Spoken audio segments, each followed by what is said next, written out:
What is up, my sweet little sweetie pie, sweetie butt friends?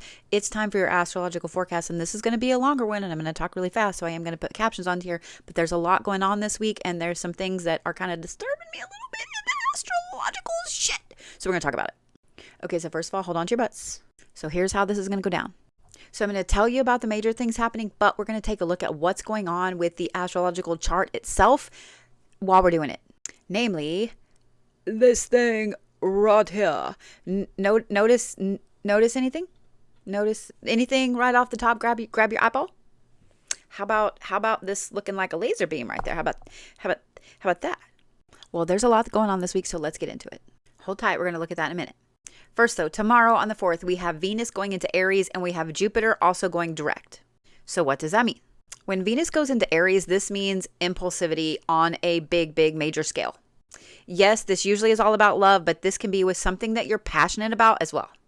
It means that people are more likely to act on their emotions this week, such as my hair. When Jupiter goes direct, this is usually a time of good fortune, of wealth, of happiness, right? This also means a ton of new directions. So for you in particular, this is going to be a good week. It's going to be a lucky week. There's going to be a lot of opportunities that come up and pop up, and you're like, oh yeah, bitch, yeah. And then on the 5th, we have the first quarter moon. We just had a new moon this last week, and now we're into the first quarter. So the first quarter moon is all about action and decision making and doing the thing instead of just kind of hawing around. So you couple this with Venus going into Aries, and you have a lot of very impulsive people this week. A lot. I think you're smelling what I'm smoking. There's going to be a lot of people that are very frustrated this week because their goals haven't come to fruition yet, which is going to make them act even more impulsively. And then on the 7th at 1:11 a.m., we have Neptune going conjunct with the true node. And I know some of you guys are like, I have no idea what you just said. Did you just cuss at me? So this, for you spiritual peeps out there, is actually a fantastic fucking thing. So the 7th is going to be a great day for you. That's Friday. Because Neptune is all about spirituality and so on. Your intuition, your personal divinity, connecting to the divine in particular, and dreams. The true node is related to fate and where you should be going with that spirituality. So you have a week of impulsivity, of being impatient and moving forward a little too fast, and of being kind of lucky because Jupiter is back in the picture. And then this. Did I not just release a video the other day about dreams and what the hell is going on? So I fully expect on the 7th for everyone to have some insane fucking dreams. I'm just saying. So we have all of that going on, right? So it's going to be a really good week, but it's going to be a week of really intense impulsivity, right? It gets better. Because remember how I showed you this? Well, this right here happens to be for Washington, D.C. And this is today through this week. So the 3rd through next Sunday, the 9th. I'm going to show you the one for like everything for the Earth, but this right here is for Washington, D.C.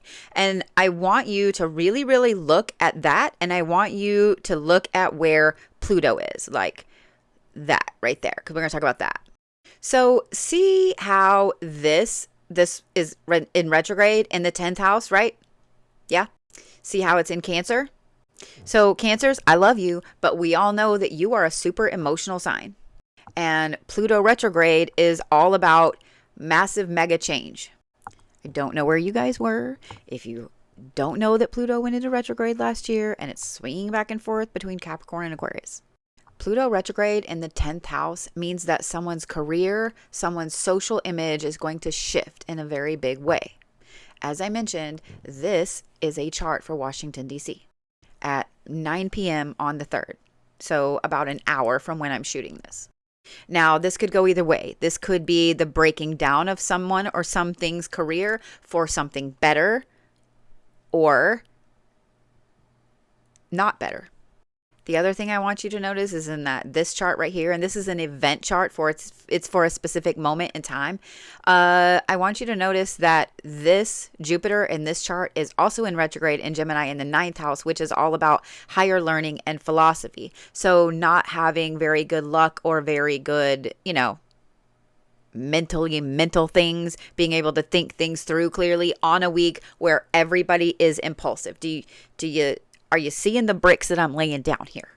But the next thing I want to talk about is what's going on for all of us. And that's with this right here. And I pulled this off of Cafe Astrology. You guys can go and find this and look at it yourselves. But I want you to notice how this, see how I pointed out the middle, is almost completely opposite from this.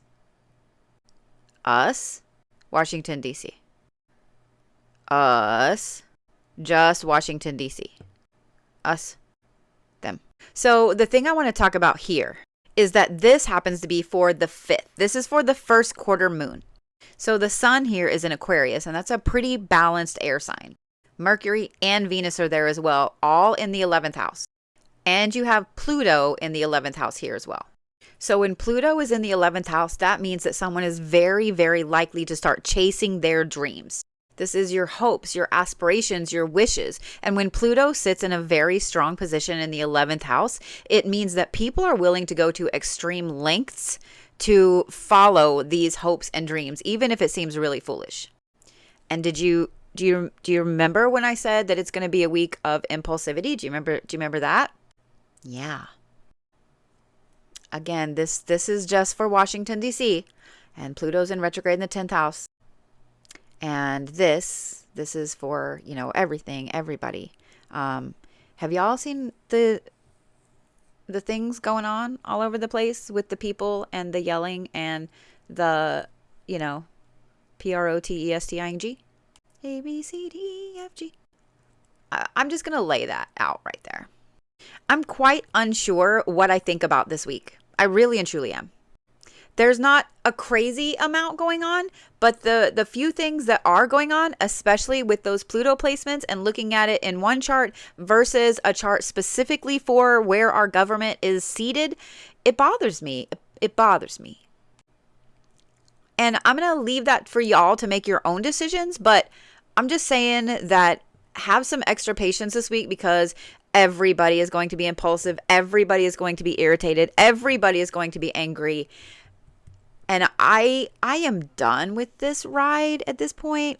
Like, I would like to know how I go ahead and opt out of this at this point, because astrologically, this is going to be a shit show week. It's going to be a shit show week. So I don't know if you want to stock up on popcorn and firewood now and just kick back and watch, or if I don't know. Maybe several boxes of wine and some good whiskey. I don't know. It's going to be a shit showed. It's going to be a shit show. And we're all in this together. So yay. Here we go.